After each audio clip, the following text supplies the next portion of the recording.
Unrelated frustrations aside, once I fling the door open, a whole chunk of the stone that has been stuck at the pit of my stomach simultaneously unseats itself. That is a loaded sentence. There, in the hallway, stands Zach, his hand raised ready for another knock. Good to see you, Z-Man. Although he's not at his most presentable at the moment, ruffled and drenched with sweat as he is, relief quickly washes over me like a tide. He's still panting when he pushes me aside and heads in.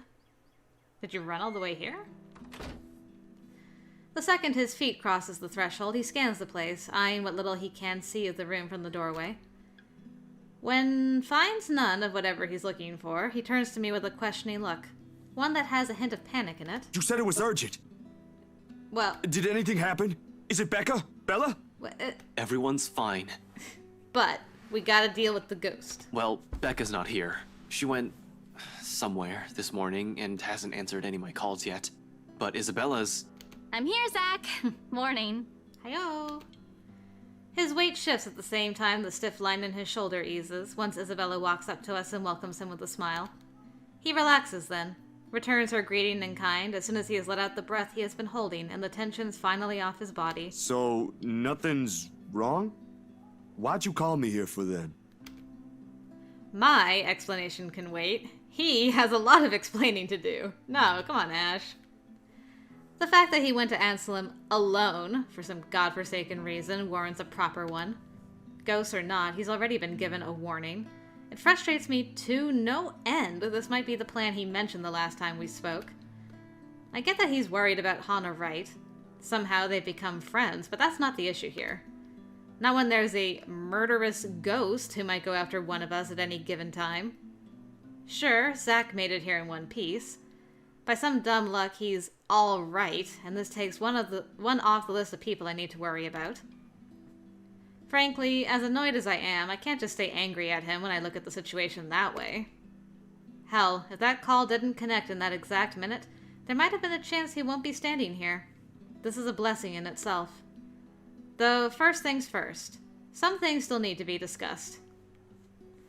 Don't say you promise you won't do anything stupid. You're happy he's alive and okay. So tell him that you love him, like you do. Woo! Alright. We are full on that Zach meter. True bros for life. Except, when I open my mouth, the only thing that spills from it is my own relief. Despite myself, despite the rational part of my brain screaming everything wrong about Zach's neat little plan, we've had so many close calls within just a single night. Zach showing up in Isabella's doorstep, alive, whole, and unharmed. I might as well take comfort in that while I still can. You're okay. Phew. You did tell me not to do anything stupid. See?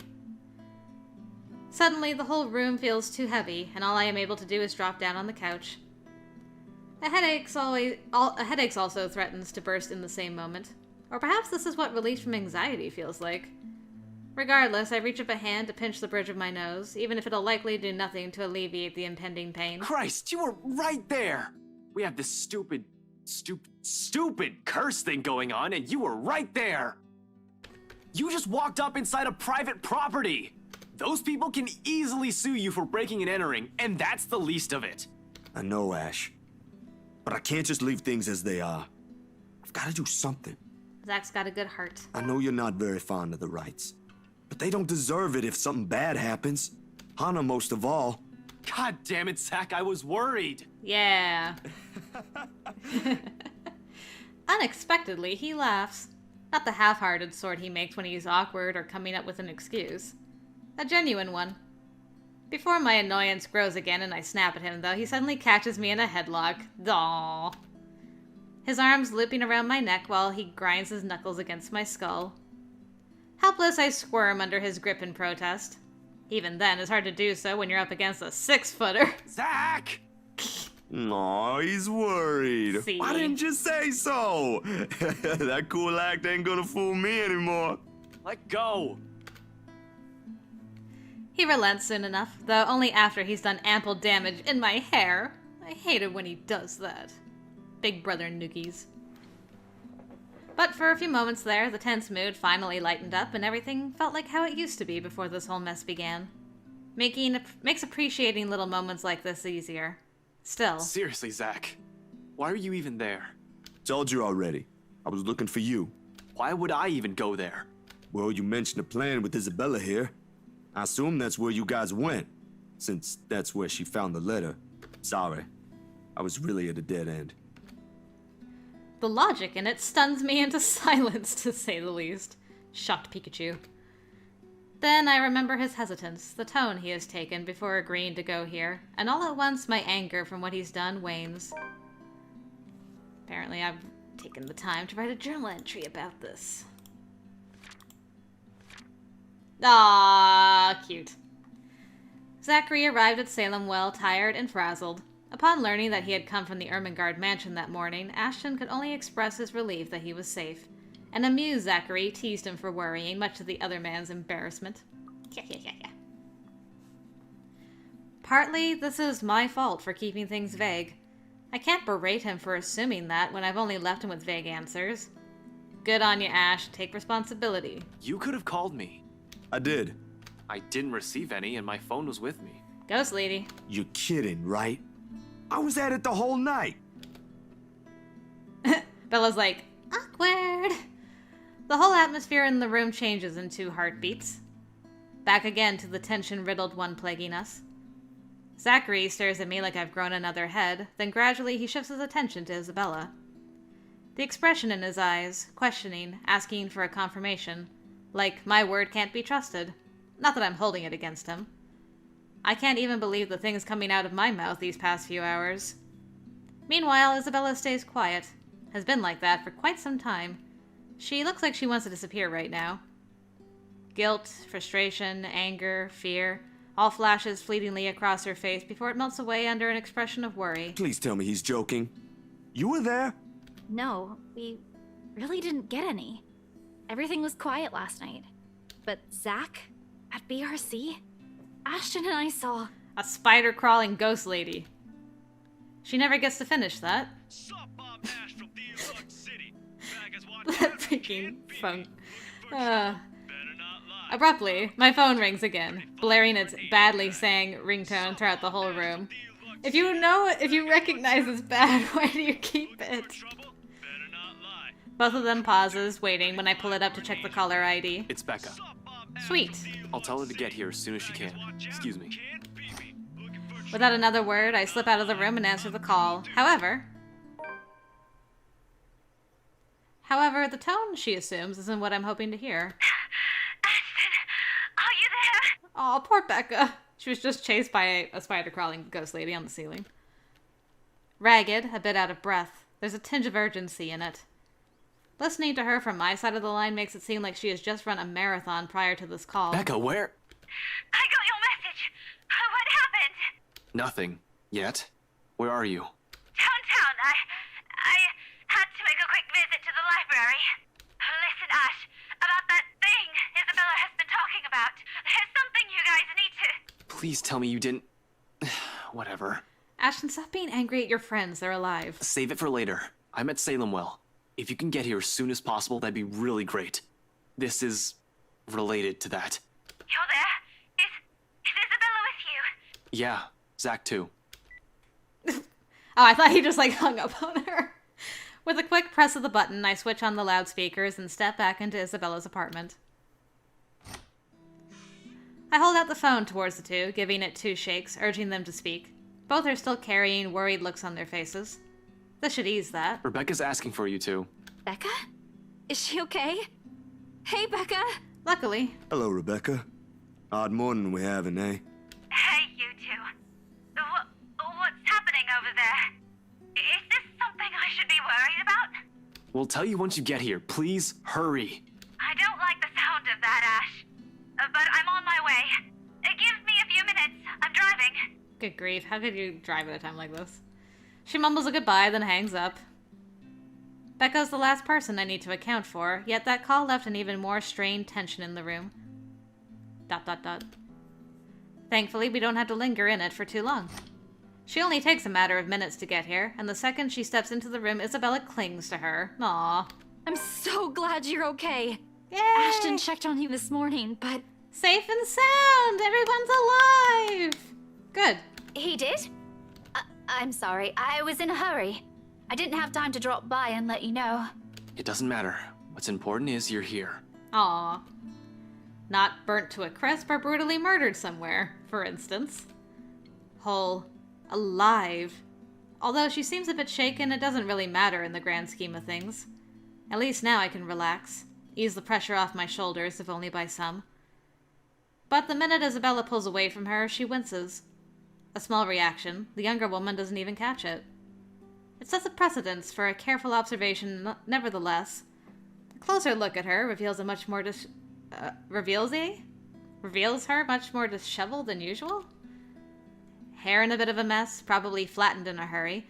The back of her dress also shows stains of dirt in places it rarely gets into. She's also leaning more on using her left arm. She's right-handed.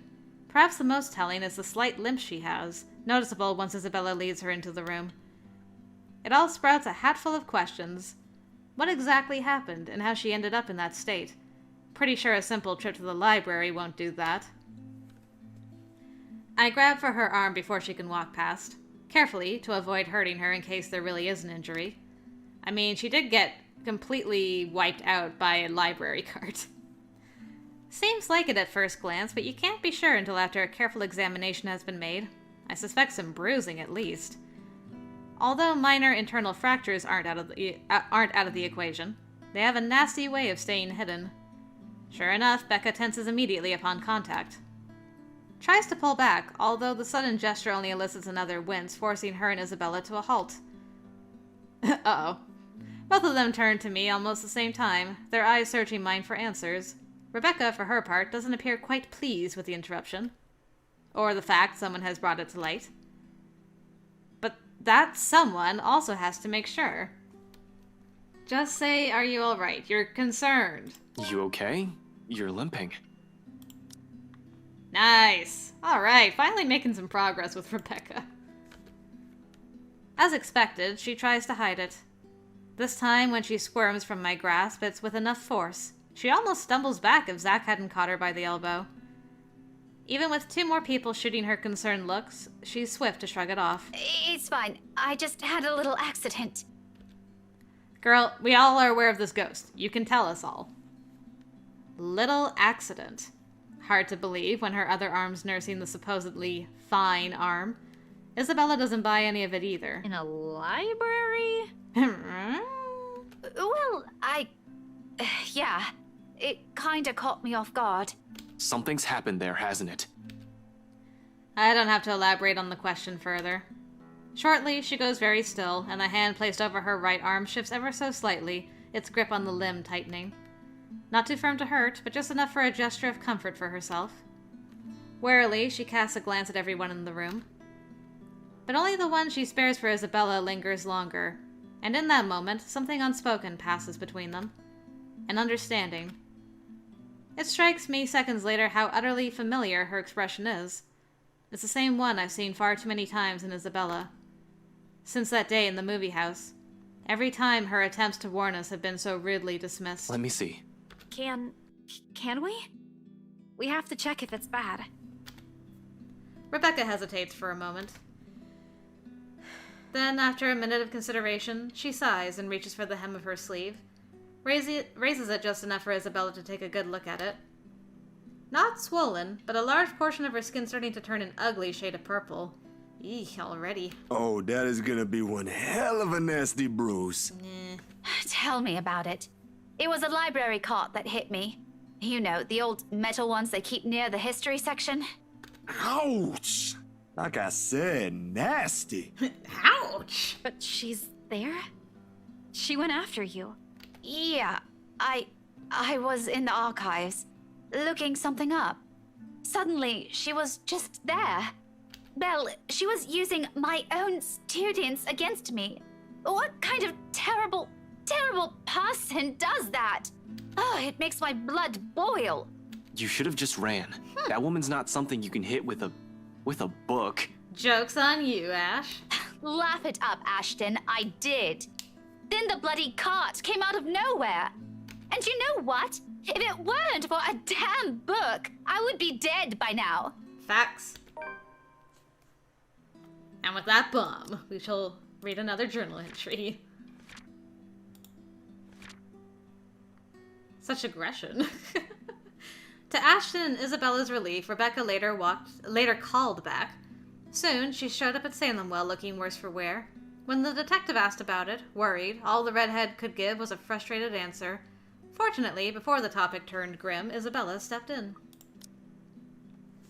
Silence descends in the room as the gravity of that one word hits all of us. Dead. Another close call.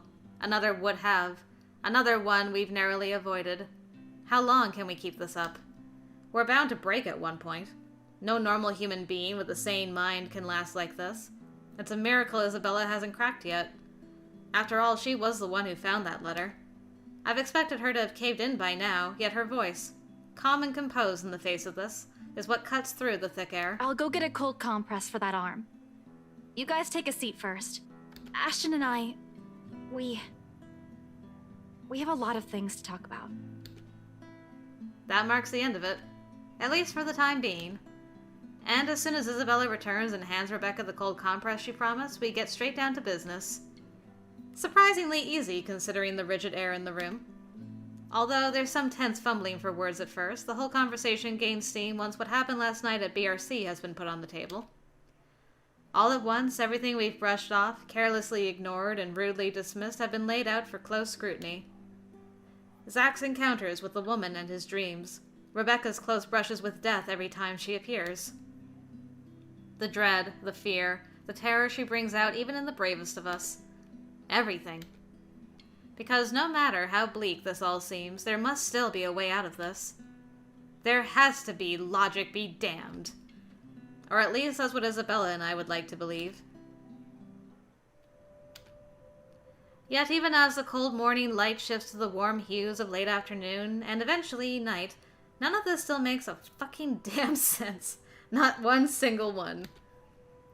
Darkness has fallen, but we're still nowhere near figuring things out.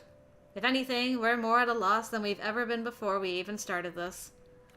The next thing I know, frustration rears its ugly head, and the sheets of paper I've been holding smacks the table harder than I've intended.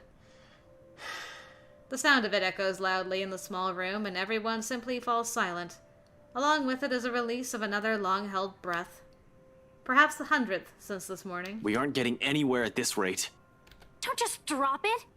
There must be something in this we aren't seeing yet. It's an odd thing to hear from her. The very words I've been telling myself every single time I find myself facing a dead end.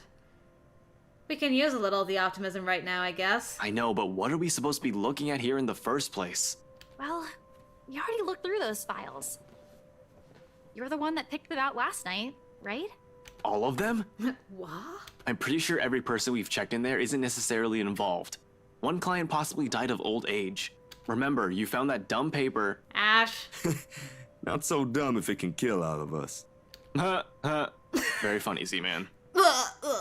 Anyway, like I said, you discovered that paper right before the open house. No one else was allowed inside during that time. It's too broad of a scope if we include every single person. In fact, the only notable ones are C and Jean-Marie. But if we're going to include them in the count, shouldn't there have been more than enough people to end this fucking curse already? How does this thing even work? Yeah, okay. They went in and out of this place. But no, you still don't get it. What I'm trying to say about those clients is... Shouldn't we look into the mansion too? That's where the letter came from. That's where she came from. Maybe it's just as the professor says. I wonder if Isabella would have finished that thought if Zach wasn't here. Not that I'm not glad you're here, Zach, but... He did tell me there might be more to this than what I might be thinking. We have all talked to the professor. Yeah. I mean, look at all this stuff Rebecca brought with her. Apparently our teachers have been lying to us all these years. So who knows? Hey, now don't blame us. Blame the bloody books they wrote. Quietly, Isabella reaches for one of the papers Rebecca has brought with her and carefully inspects the words printed on the page. A copy of an old newsprint from even before the city has been founded. Her eyes narrows with each line it passes, but lingers at the illustration of the noble woman servant. Why do they have to keep this in the restricted section? Rebecca merely shrugs at her inquiry, but her own annoyance seeps through her answer. How should I know? I wasn't even aware we have archives that go as far back as this. This is before the city was even founded. As a matter of fact, if it weren't for Andrew's help, I wouldn't have gotten my hands on any of it. Maybe they didn't think it would be important to talk about it. After all, this is more Anselm's than ours. That or some old bugger's hiding something. Much more likely. Why else would these tell a completely different story? Revising what's written seems a useless endeavor on its own when you have nothing to gain from it. But this might as well mean that what happened in that mansion years ago also equates into all of this. And the letter Isabella found? It's at the heart of it. The why and the how is what we're missing here. If I'm going to go by what Andrew told Zach, the connection between the letter and the mansion's curse may run deeper than what we've initially thought. We won't be able to figure this out without looking into the other. Fuck. How do I? The mansion's a private property now. Can't just waltz in there. I'd rather die before I even think of begging Wright to let me in and investigate the place. One thing's very clear after these last 2 days, however. We're not safe anywhere, and I have to act fast if I want to keep my own friends alive. We can't keep running away. Sooner or later, she'll get us. Before that happens, I have to put an end to this. Sighing, I stand up and stretch out the kinks in my back after several hours of sitting. We've been at this for too long. A break is needed. Time to let everything to sink in, or else we'll all burn out. I know I will, and it's another thing I cannot let happen when they're all counting on me like this. Albeit unspoken, it's in their eyes as they look up at me waiting. We've been at this since morning. We should take a break for a few... We should get out of here. The rest of it never makes it out of my mouth as something heavy and grating sounds from the far end of the room. A harsh, booming noise rending through the eardrums of everyone in the room. All at once, the three of them are on their feet while I quickly palm for my gun on the table. However, before I can pull it up and remove the safety, the whole racket stops. Stillness descends in the room, and amidst the sudden hush, the four of us exchange anxious glances. Okay, so we all heard that one. So much for a break. Ashton, that might be... Gather everything. No questions asked. They waste no time getting to work, piling up the documents we've been reading through. Even Isabella's unusually silent as she gathers everything in her arms. Her own movement sharp and precise, a deep furrow in her brow. There's fear, but something hardened and urgent overshadows it. But the moment doesn't last.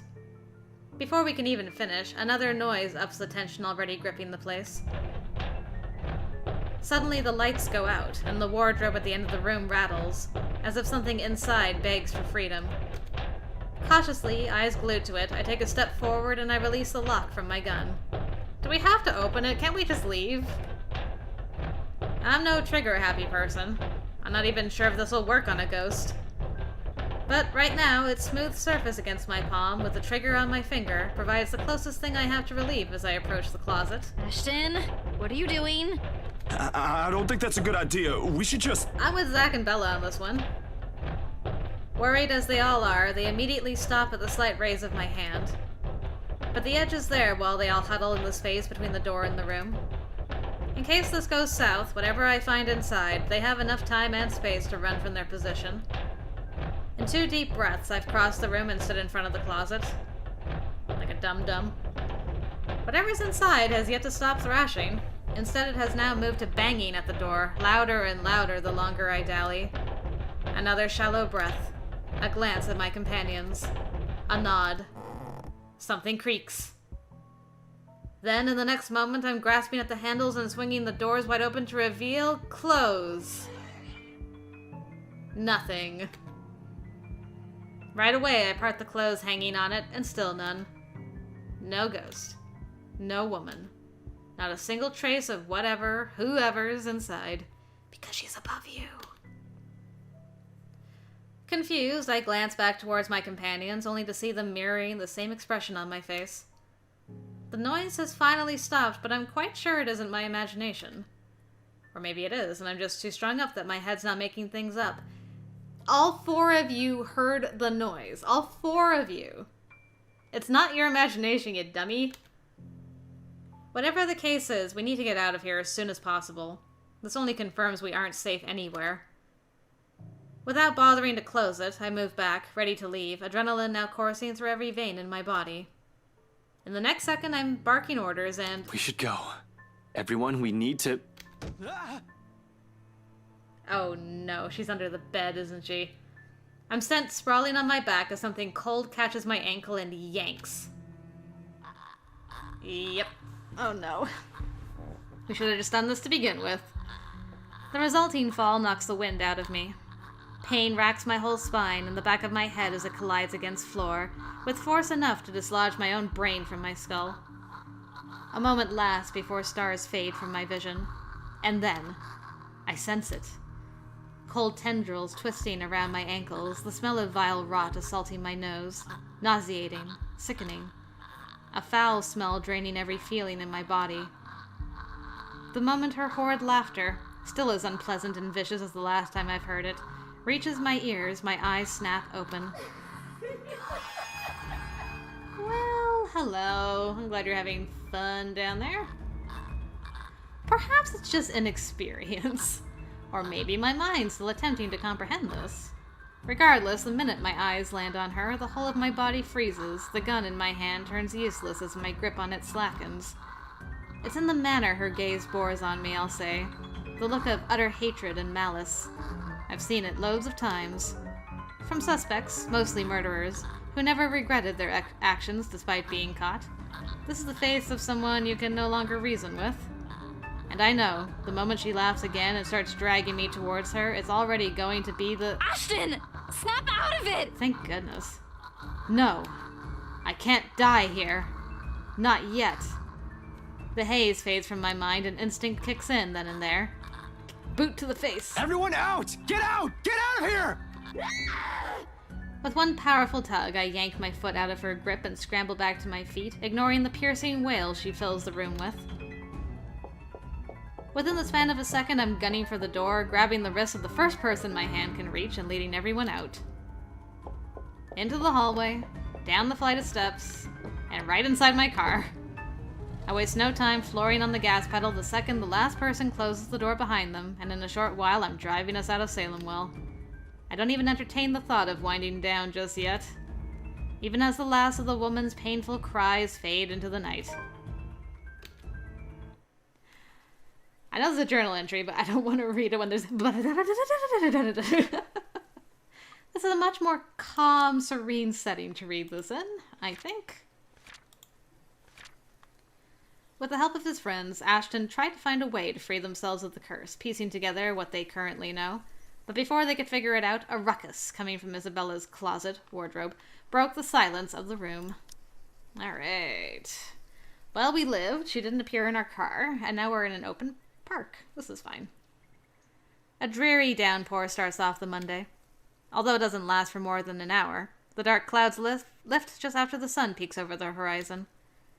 Brief as it is, the rain has significantly dampened the park's usual cheery vibe. Mornings like this often mark the start of another bad week. An arrest gone wrong, another investigation leading to a dead end, or some truly fucked up shit being called in. Actually, just want to check. Yeah, okay, so we're on Halloween now. Never written anything yet for this day. It's the first time being here. Like that one time I was dispatched to a scene where a guy gouged his own eyeball out and almost ate it. Ugh. With a few chews away from swallowing it, in fact. Lost my dinner that day. Fun times. Ah, those were the days. Of course, I doubt anything can top getting cursed by a damn chain letter of all things. This is the sort of stupid thing people pass along as a prank through emails and text messages, for fuck's sake. A ghost chasing after you just puts the icing on that cake. So far, all we've done is run, snoop about, read stuff, and run again. It frustrates me to no end how we're still no closer to an answer. Even my car reflects the state my mind is in. Oh, okay. I'm like, what happened to your car? Photocopies of documents litter every available surface. Scattered all over the place, spilling from the passenger side and into the back seat, making an entire mess of what little space there is. Not that I'm any better.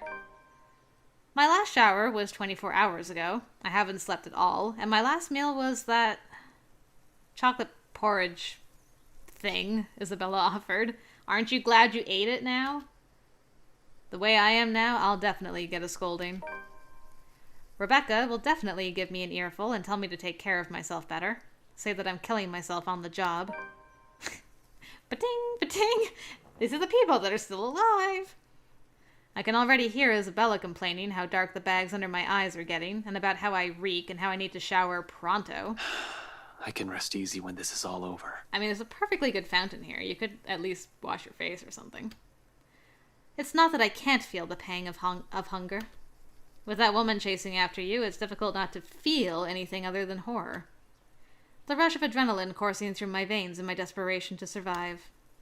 In fact, I can still sense the ghost of her touch from last night. Ha ha ha. If you pardon the pun.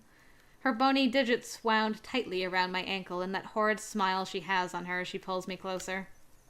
The memory is enough to send a shiver up my spine and make me antsy. Perhaps the only thing comforting about this is the sight of my gun nearby. Ah, my gun. From my dashboard, sunlight glints off Ophelia's surface. I knew Ophelia was your gun's name. Normally, I keep it hidden in a compartment. Luxburn police regulations only allows authorized people to carry firearms, and even those are limited.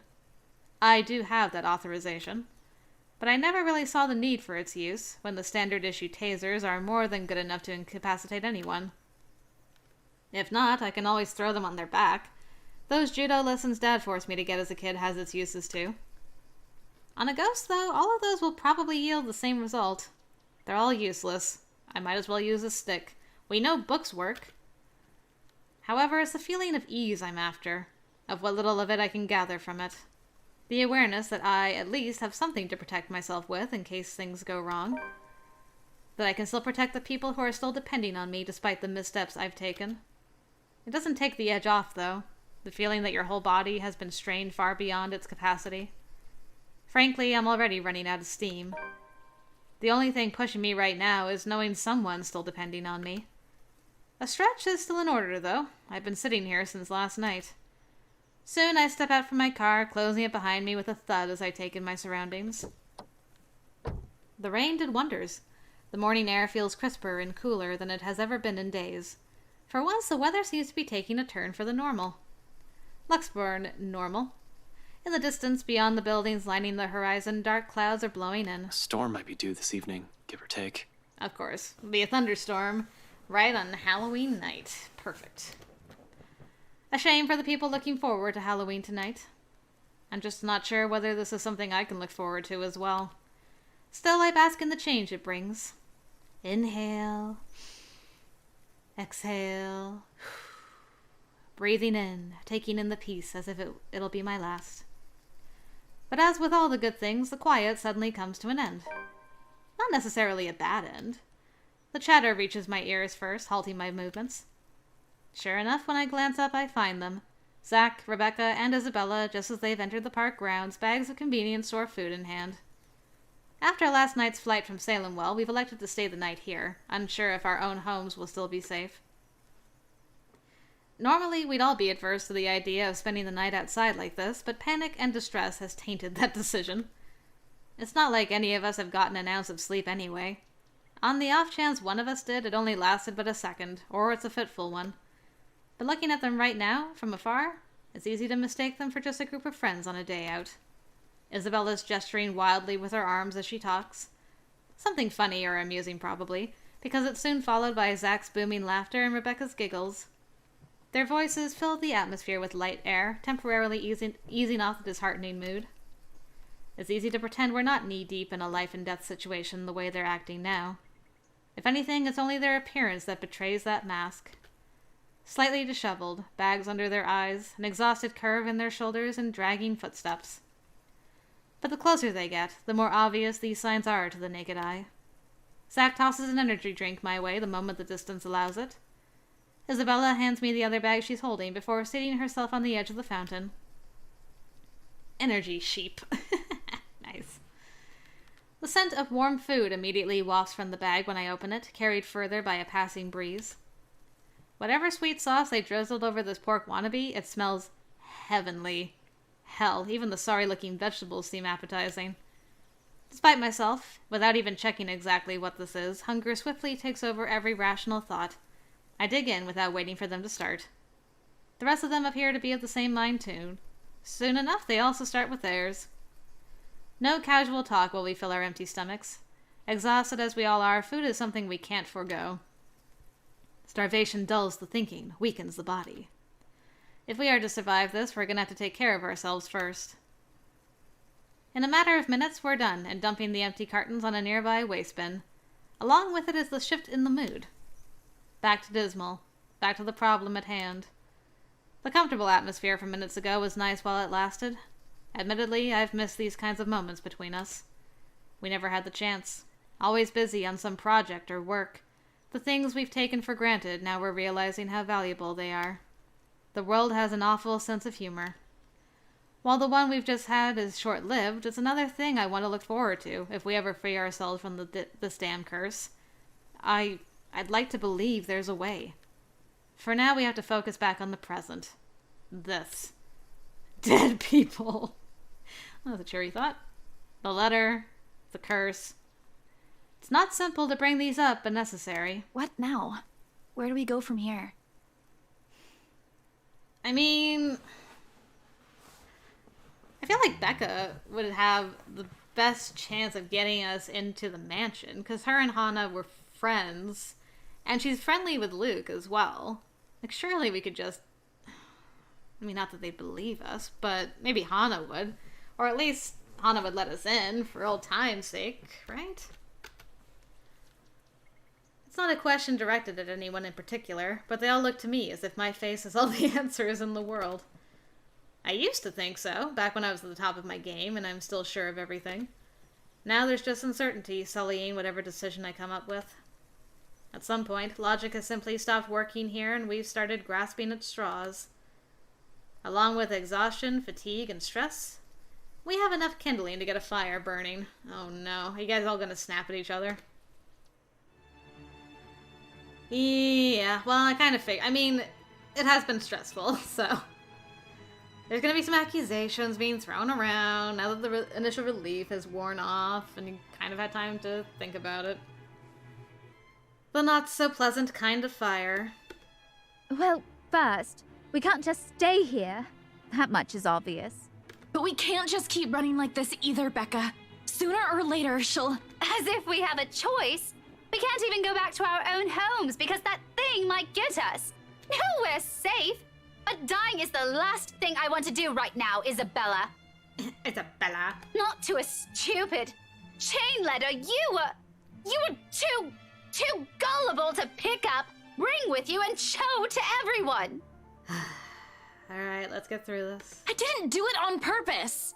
Becca, had I known, I wouldn't have... Hey, you two. None of us want to die to this. Good old Zach. Just calm down. We ain't getting anywhere shouting at each other. Whose side are you on, Zachary? No one's. But we can't just say it's her fault. She did warn us not to open it, and both you and Ashton... Ah, so you're on Isabella's side. That doesn't exempt her from any blame. She's still largely responsible for it. Oh, come on. And you're not? Ooh, that face. I didn't say that! Do you really think I don't blame myself for this as well? I tried to warn all of you. None of you listened. Now you're blaming me for something I kept telling you guys since day one? Go get him, Bella. You're just as responsible for this as I am. Go get him, Bella.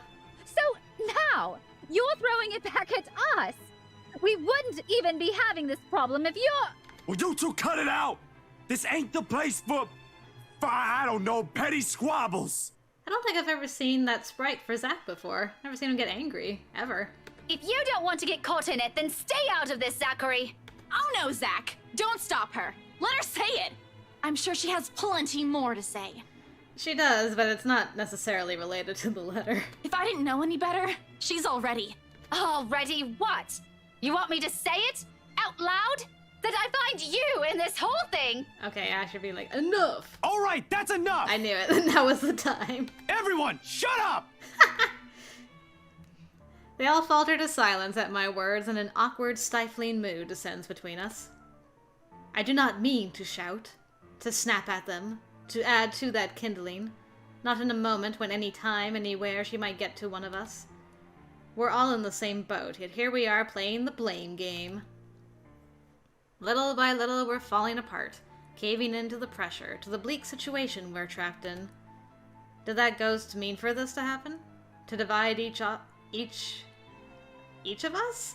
So she can pick us off one by one right after? Who knows? Anything's possible now if her kind can exist. With the fire burning between us rising as high as it does now, I'm afraid, deathly afraid, that the possibility might come sooner than I can figure all of this out. Fuck, I still can't think straight. I can't even believe the next words coming out of my own mouth. That out of everyone, I have to be the one saying these to them. This is more their forte than mine. Keeping the peace, placating everyone, while I unintentionally aggravate people with badly chosen words. At least you're self-aware. Funny how fast the tables have been turned after just one unfortunate incident. How am I even supposed to cope? If we all want to get out of this mess in one piece, we're gonna have to cool our heads first. I'm leaving. After spending the night at the local park, Ashton and his friends tried to figure out what their next step will be. However, coupled with fatigue and stress, the conversation quickly went downhill. Frustrated, Ashton walked out, suggesting they cool their heads first. I hope he didn't just leave them here in the park. Before my own temper flares, I walk away and slide back into my car. If the door slams with more force than needed, I'd like to blame it on the pent-up anger boiling up in me. I'm not even sure what or who I am angry at. The ghost? At them? Or maybe at myself for being this useless. Because, despite none of them saying it, I know, goddammit, they're still counting on me. In spite of my failures, or every harsh word I've uttered, or how unbearable I can be as a friend, it's there when the tension after the argument finally breaks, and one by one they follow me and get in the car. It's in concerned glances they shoot my way when I start the engine without a word and drive off. It's in their silence. A heavy gift, their unwavering trust. At least you didn't leave without them. Yet it's one I'm more than willing to carry, even through my own exhaustion, if only to keep them safe. In this city of 68,000 strangers, they're the only ones I have left. Though in all seriousness, a good rest is still our best bet for now. Thinking with an exhausted brain is almost as good as running around in circles. We might as well just throw ourselves at that ghost and be done with this. Bar. The local Irish pub may not be the best place to hang around when one hasn't slept a wink or you're stressed. More often than not, it's loud. Sometimes the music played by drunkards grates the ears, and the whole place smells like piss on a bad day. All in all, it's very definition of the last place I'll hang around after a wakeful night, but it's safe. Or as safe as it can be with G's security watching the place. Makes it easy to find help in case you find yourself in a tight spot. The place being owned by a person I've implicitly placed my trust on provides some semblance of comfort too. Gregor, bartender G, or just G to his regular patrons, might be rough around the edges. Sometimes a bit too gruff for a man serving drinks behind the counter, but he belongs to the good folk of this city. If there's anyone in this place I can rely on to look after people important to me, it's probably him. He means well. Surprisingly, despite his surly demeanor. Cares, to some extent, for people he likely only sees once or twice a week on a bad day. Not the best job in the world, in my opinion, but that's exactly it, isn't it? In wine, there is truth. Alcohol, in this case. It loosens the tongue, forces one to let his or her guard down. Whatever inhibitions anyone has, it all flies straight out the window after a few glasses. It has made him observant, too. Always has one or two things to say about someone or something. Most of the time it's me. Opinionated ass. But God knows how many times I've asked for his help when I'm met with a dead end in a case or I'm in trouble. This time's no different. He also surprisingly looks like the Chief's brother, so there's that. Like, and by brother I mean twin. Like twin brother. Clone brother. As expected, the moment we show up, he's kind enough to offer us a room at the back of his shop. A single look at my face, I don't even need to say anything, and the next thing we know, he's leading us in. No questions asked. Maybe it's also for this reason why I find myself drifting towards his station hours later, after having gotten that much-needed shut-eye. Newly washed drinking glasses and tumblers line the counter surface when I enter the room. Behind the bar, G's busy wiping each of them clean, likely prepping it for tonight's use. Briefly, he glances up at me, once I claim one of the empty stools and grab a rocks glass sitting closest to my elbow. Turning it absent-mindedly in my palm, just to keep my hands occupied, while my brain's busy, still trying to make sense of everything. Even at a dead hour, with only a few patrons milling about, this place still smells strongly of liquor. Honestly, I've never grown fond of it. Regardless of how many times I've made a trip or sat here on the same spot just talking with the old man. I've never been fond of drinking in the first place. Yet, oddly, it's the nasty odor of a brewery that helps clear the mind this time, along with the lack of the establishment's usual hubbub and the occasional clinking of glasses. Even more bizarre is that, through my lack of words, G doesn't say anything. Although it's clear, from the way his mouth is curved up in a tight frown, that he has questions, a bucket load of it, he wisely keeps it shut. Instead, he simply focuses back on his work. Rinse, wipe, stash away, repeat. Going through the motions with such familiarity, it's almost a trance. Watching his precise movements quietly like this, with these thoughts swimming inside my head, it's easy to lose track of everything around me. One solid lead on this. One possible way to sort this out. But will it work? Especially if my assumption's correct and that the reason Zach was there yesterday morning was because of the curse. Something must have happened there for him to see the need to visit that place that morning. What if the couple has fallen victim to the curse too? It doesn't fall outside the realm of possibility. I've been so biased, not even thinking that they might be in danger as well. But during the open house with Isabella, they might have seen the letter and... Fuck. Stupid, stupid, stupid. Some fucking detective I am. That's likely the moment when Cooper saw it. If the logic holds, I need to hurry there right away. And if there are answers anywhere, it would be there. It should be there, where all of this fucking mess started. It's not only my life on the line here. There are others. What happened to us, I won't wish on anyone else, no matter how much I loathe them. Good on you, Ash. Or how complicated all of this has suddenly become. The letter, the woman, the mansion. And now there are the voices lacing venom inside every crevice in my head. Murmurs that jeer, scoff, and deride whenever an opportunity presents itself. It's because you didn't listen. Uh-oh. That's not a good sign. It's all your fault. Why won't you believe me? A reminder of what I failed to do and of who I failed. At some point, they all begin to blur together, twining and coiling.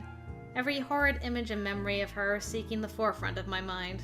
I wonder if she's causing this right now. No matter how much I refuse to remember the fear I felt then, to push it as far back as I can, the visions come to me like a deluge. And before I know it, before I can drown, another voice pulls me out of it. You doing good there, boy? AG. His hand is on my shoulders, gripping it tightly and giving me a light shake. There's relief in his face when I finally look up at him, although his frown appears more distinct than the concern in his eyes. It's deeper now, marred with worry and agitation. He does let go when I offer him a small nod, but the furrow between his eyebrows never leaves his face. He always has a knack for reading people, after all, even someone who can be as closed off or distant like me. In all the time I've spent in the forest, there's only one other person who's as keen as this old guy. The Chief. Now it's even more suspicious. Funny, and weird to some degree. I've pointed it out to him so many times before how much they look alike, only for the observation to be brushed off with a vehement tone. Okay, forget the letter, this is the real mystery of this game. I've never brought it up again after the third time, out of respect for the guy. Whatever it is, it's clear it's something he doesn't want to talk about. Why push, right? You guys were all part of some science experiment. However, during times like this, it's impossible for the thought not to come up. He even has the glare down pat. Under his wordless scrutiny, I feel like a damn rookie again. You're looking a bit green. Sure you got plenty of rest back there? You were only out for an hour or two. Wouldn't hurt to try and get some sleep. I'll keep an eye out. No need. Don't worry about me. I won't be able to get some sleep anyway. Not with her face still a clear picture in my head, no. Heard that from you before. Not buying it. What's the story this time? This as bad as that case with the guy who ate his own eyeball? You know that too? I wish it were. Jesus, stop reminding me. I hated that case. You said that was fun times, Ash. If I didn't know any better, I'd say you get a kick out of telling people about it. It's useful, you know, for blokes who don't know their limits. Sends them right out the door after I start with a description. Or was it the part when the poor schmuck gouged his eyes out? Nasty, awful, icky stuff, and it gets the job done.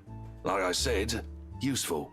Don't even need to call security these days if I want to kick someone out. Glad to be of help. Anyway, pretty sure that pales in comparison to whatever this is now. I haven't seen you this stressed out since they closed that case. The one from 10 years ago with your professor friend. Abigail and her team weren't able to solve that one, G. No one has been able to. It just went cold. Same difference. But what do I know, eh? I just serve drinks, listen to people's problems and their whining, then make sure they get home safe afterwards. Thing is, I'm also not blind, kiddo. And you can bet your ass I can tell when a person's about to fall apart. What? Is this some form of therapy from you? Are you going to offer me free drinks now? Really? I can use some right now. Something to numb the senses. You just said you don't like drinking, Ashton. Gosh, be consistent. But when has that helped anyone? In your dreams, kid. Last time someone gave you the hard stuff, your photographer friend had to haul you out of this place almost half naked. Go on. Hey, I can handle my liquor when I put my mind to it. Not from what I've seen, nope. Besides, you usually avoid drinking. Right. Either way, it's out of the equation. And when booze no longer counts, we just talk. So, talk. It's not like anyone within earshot will care. That chap over there only wants his cricket matches. I doubt you believe it, G. I've heard worse stuff. Try me. Worse than those. You know that mansion down at Anslem? Yeah, who doesn't? You live in this town long enough, it's impossible not to hear a thing or two about it. Bloody locals. Well, my friend found a primitive version of a chain letter in there. Now that we've seen it, we're cursed. A beat passes. For a long moment, G stands there, unmoving. His hand stops short of placing the glass he's been wiping prior back to a rack on his left. All while he stares at me with eyes that are nothing short of scrutinizing. He probably assumes I'm joking. Who wouldn't? Not a week ago, I've been put in the same position. Even now, in spite of the things I've seen and heard, it simply won't sink in. Or maybe this is just desperation creeping in. The idea that I may not be able to find a way out of this. Whatever the case is, for people who hasn't experienced what I'm going through, this will merely sound like an awful Halloween prank. It's not a prank. This must have been what Isabella felt the whole time we made fun of her that day. This isn't a prank. I saw something. Now it's too late. We're stuck in a never-ending nightmare where the only way out might be death. And like I've expected, G's reaction to it, an amused laughter. It booms throughout the whole pub after a long bout of silence, like I've just told him a particularly funny joke. Okay. Good one, kid. You don't want to spill. No one's forcing you. Seriously, though. Good one. That smile. Although I want to be angry with him, I can't find it in myself. Can't even muster the energy for a scowl or a glare. Nothing but a taste of my own medicine to temper the annoyance bubbling up in me, I suppose. In the end, echoing her words is the best I can do. It's not a joke. Yeah, all right. Good luck with that. You're on your own. That's fair. Here, I thought you didn't have an ounce of humor in that body. Guess I'm wrong. He shakes his head, lets out another chuckle before returning to his task. By now, almost half of the glasses have been put away. The only ones remaining are the smaller kind used for shots and stemmed ones for cocktails. Despite being busy with his task, his amusement does not entirely disappear from his face. He keeps talking, as if I'm simply another customer he entertains with his stories. But we both know it's more than that, if the wistful expression on him says anything. Man, can't believe you're the same rookie who walked in here almost a decade ago. Too smart for his own good, that boy. He's always been 2 steps ahead of things. Now he's here, sulking. I must have screwed up somewhere then. I must have screwed up a lot. For things to suddenly shift like this. For me to become a mere shadow of the person I used to be. No, I don't think so. This one, screwed up? Not by a mile.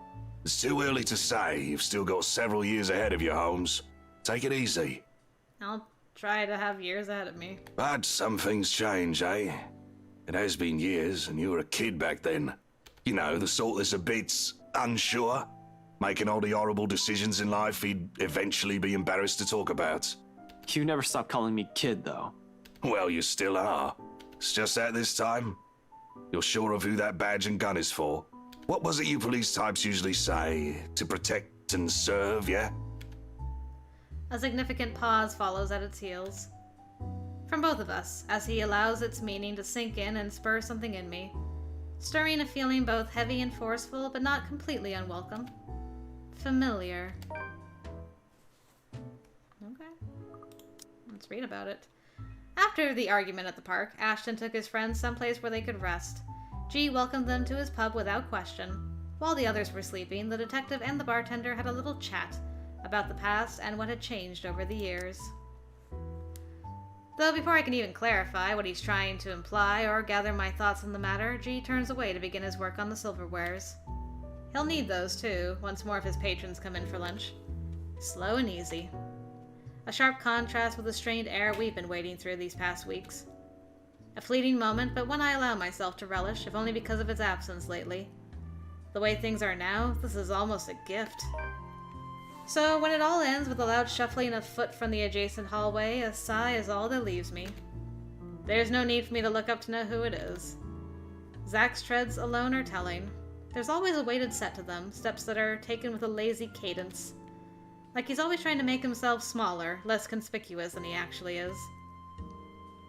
In a place he's unfamiliar with, he also tends to linger, stand awkwardly at the sides, as if he's all too afraid to break something. That or he's waiting for a permission of some kind. Either way, he's never been the kind to barrel headfirst into things or forego courtesy despite appearances.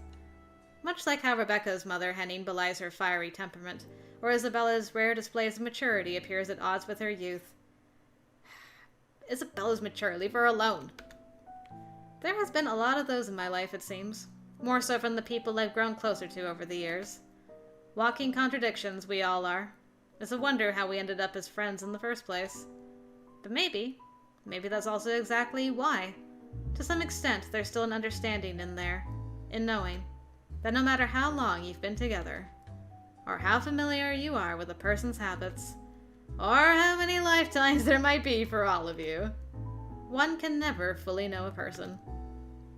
Sometimes it works because they merely chose to stay. Sometimes it's as simple as someone extending a hand first for an apology, regardless of every hurtful word said. Hey. Hey, Ash? This time, I glance at him, briefly, gauging the mood. Not because reconciliation's an issue for me. Between us, it never will be, because we love each other. But somehow, this is another thing I'm all too afraid to see crumble in front of me. One wrong word, this is going to end in another argument. We might as well stop as early as now. There's another long pause from him, during which he can't seem to figure out what to do with his hand. In the end, he chooses to stuff both into his pockets and trains his eyes at the now empty space behind the counter.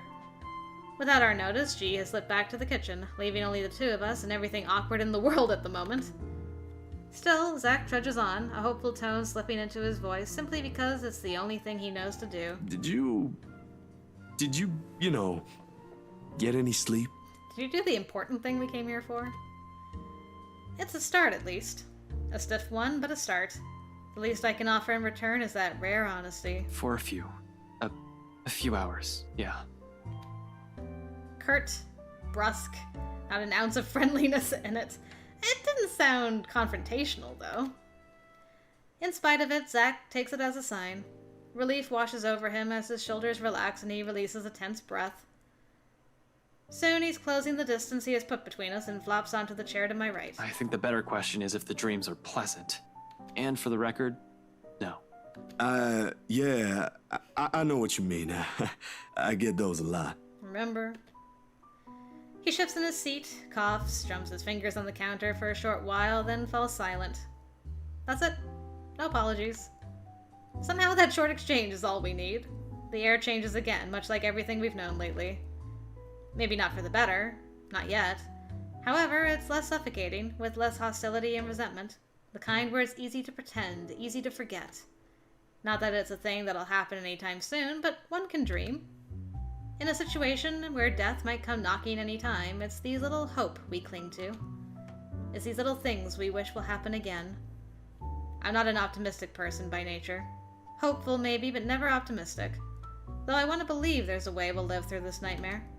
It's just funny how it took all of this to spur these kinds of thoughts in me. I can't even remember the last time something like it has occurred to me. For some reason, after seeing one harrowing thing after another, I've simply forgotten. Why are you suddenly smiling like that? Huh? Oh, no, I was just thinking about something. Well, it better be something that'll get us out of this mess. What makes you think I know how to fix this? Until 2 days ago, I didn't even believe a word you guys have been telling me. Zach, I function better when I'm dealing with homicide cases. Hell, feel free to throw in the usual robbery and missing persons case into the mix. I don't care. Give me a few days and I'll give you a lead. This isn't how I operate. This isn't what I'm good at. For all you know, I might even end up getting us killed. I have no idea what I'm doing.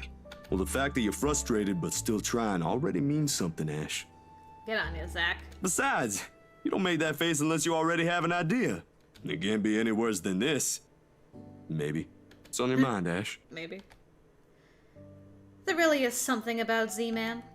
Between Rebecca and him, I tend to share with him things I won't normally say to the other.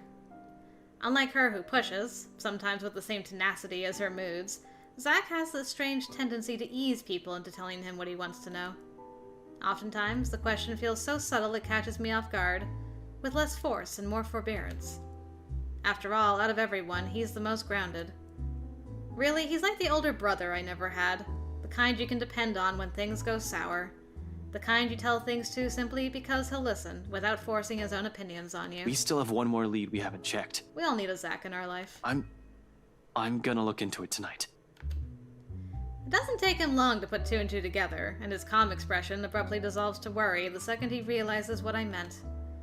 We've already examined the letter, read through piles of documents. There's really only one we haven't given a once-over. The mansion. Tonight. Of course, Zach may not be the kind to push, but that doesn't mean he agrees with everything that comes out of my mouth. It's his way of keeping me steady and on my feet through the years. Hold on, didn't you tell me not to go in there? Whatever happened to stay away from Luke Wright? You're an unarmed civilian, Zach. And so? And your point is? So, I want you to stay here and keep yourself safe. I probably won't take too long, but I don't know what might happen. I'm not even sure if I'll find something in there. G will keep an eye on you guys. You'll find Marianne, hopefully, in there. If you need anything, that woman shows up, just holler. He'll help out, no questions asked. You don't even need to explain anything. He's not willing to concede. Not from the manner he grips his knees or the rigid set to his jaw. I'm going with you. You can't go in there alone, Ash. I heard something. The morning I was there, I heard someone scream, and then there was a woman crying, and I don't know what's going on inside that mansion, but I am telling you, you shouldn't face whatever's inside alone. Before I can stop myself, a heavy breath escapes from my mouth. It's one of those times again where Zach means well, but he's completely missing the point I'm trying to make. When things take a turn for this, when he gets in a mood like this, he's almost as headstrong as Isabella. How and where do I even start? You'll only get in the way, or I'd feel better if I don't have to worry. Don't say you'll only get in the way. You're worried about him. Not that we could have maxed it out anymore, but it would have been a plus. There are only two ways this will end. I agree with him and take him with me, or I agree with him and drop the idea altogether. Neither appeals more than the other, especially when we're all desperate for answers and a way out. If all it'll take is a little more honesty to make him drop this harebrained idea, so be it. Look, man. Bro. Z-Man. Zach. Zachary, listen. Man, my bro, Z-Man, Zach, Zachary, my homie, my main man, my squeeze, my Watson to my Holmes. Let me tell you. I know you only want to help. Like hell! This ain't just about helping, Ashton. You're throwing yourself in the thick of it on your own. Whoa. Okay, I get it. You love me too, man, but don't scream in the bar. Was your fall last night really that bad? Did you hit your head hard? I honestly can't tell if you've gone stupid or just plain suicidal. My head's okay, Zach. But it won't stay that way if we don't do anything about this. Someone has to. Seriously, this is already a desperate move. The longer we dally, the faster we're losing our options. Do we even have one? Looking back at it, this whole business with the ghost seems perfectly set up to drive us into a corner. Either until we lose our mind or she gets us. It's starting to feel as if there isn't an escape. We've already become her playthings the second Isabella found that letter. That our lives are in her hands ticks me off big time. But the idea of watching the people I care about die helplessly? More so. They're much safer here than with me. It's a selfish thought, I know, born out of fear. So in case things go awry, the very last thing I want to happen is for Zach to take the fall with me. I've already made enough mistakes. And that means it's just you. Just me. Suddenly he clams up. Although his actions, the restless shift in his shoulders, his mouth pressing close in a tight line, and how he starts off again in a quiet note. It all gives away his real thoughts long before 2 words have even made it out of his mouth. I'm sure you already know about this. Maybe this is you trying to make amends, or whatever. I don't know. You're making your own decisions here. But if something happens to you, it'll be just that. You'll just be another dead body out there. Please, don't do something like this. Don't worry. I'm not stupid enough to get myself killed. I just want things to go back to normal, Zach. Another dead air follows the heels of that one admission. The meaning of my words, too heavy, too striking, it stuns us into another lull. Optimism aside, we're both aware that's impossible. We're going to have to deal with the trauma right after. There will be the images, the voices whispering inside our heads, the foreboding feeling, the stench of blood, gore, and death trailing after us. We may survive this, but those things? They will remain in us for a long time. One does not survive something like this without it leaving something in you. Just the mere thought of what might come right after makes me dread it. What this has changed in all of us. But I suppose that outcome is more acceptable. The lesser of 2 evils. 3 hours. My head snaps up and I turn to him puzzled. He's staring at his hands with a thoughtful expression, brows furrowed in deep concentration. Like he's trying to choose the right words to convey what he's about to say. Like after 3 hours, you're gonna come get me? 3 hours? For what?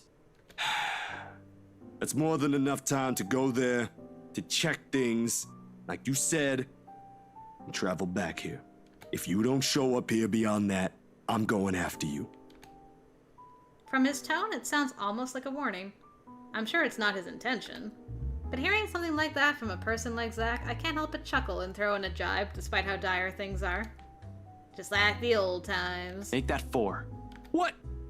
You said you're just gonna check things. What? Why would you even need that long? Speed limit? I'm a ranked law enforcement officer, limit? Zach. I'm supposed to set an example. I so wanna punch you right now. Of course, Zach never carries it out. In light moments like this, it's just how he is. How we are. Unfortunately, G chooses the next moment to show up. He slams the flat of his palm on the counter and shooting us both a stern look. Although his tone's nothing short of jovial, the disapproval's clear in it. He's obviously misunderstanding the situation. Boys, drummer's nice and all. I used to watch these bloody god-awful afternoon serials with one of my brothers many, many years ago. So you do have brothers, plural. But listen, I am not having one in my pub, all right? You two want to fight? Go out. A pregnant pause. Then, without any preamble, Zach and I are both snickering, and G's glower melts into confusion. When we both show no sign of stopping, he simply shakes his head and turns away. We're just being bros, don't worry, man. Zachary's arrival interrupted Ashton's conversation with G. Left alone, the 2 attempted to mend things between them, only for things to almost turn sour after Ashton revealed his plans to return to the mansion. His friend eventually acquiesced after Ashton agreed to a time limit. Nah, look at these 2. I'd like to think it's better this way. Better that we part on light terms so Zach won't have to see every little insecurity, every little doubt in me right now. He's seen enough. The last thing I want him to glimpse is another display of weakness. Not when he still stares at me with the same unerring confidence in his eyes. When our mirth dies down, before anything can be said further, before I change my mind, I step away from them.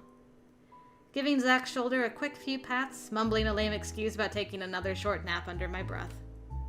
Altogether burying the stray thought that flashes fleetingly in my head. Zach has seen me at my lowest plenty of times. Why does all of it matter now?